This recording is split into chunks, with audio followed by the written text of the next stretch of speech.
Evo danas će moj teta Kalija Hasanović da zapjeva striktno za moju suprugu Rasemu. Hajde tetak.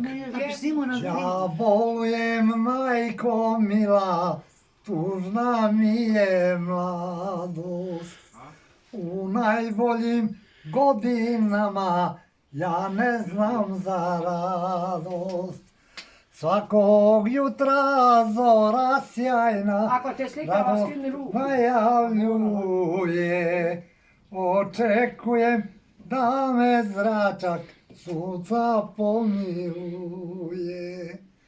Svakog jutra zora sjajna radost najavljuje.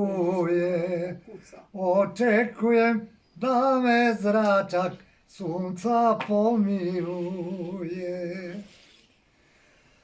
A u tihoj ljetnoj noći kad se svjetla gase, srce plače i tuguje, mladosti sjeća se.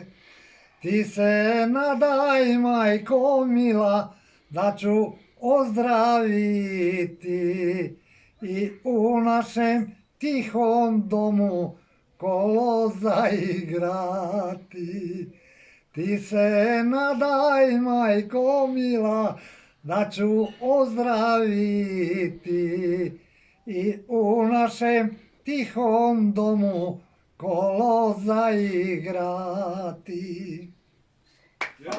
Bravo teta. Otvori mi, majko, prozor kad nedelja dođe, da ja čujem odjek pjesme svadba kada prođe.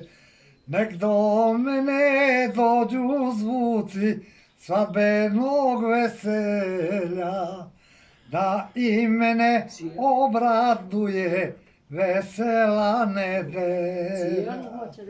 Nek do mene dođu zvuci svadbenog veselja, da i mene obraduje vesela nedelja.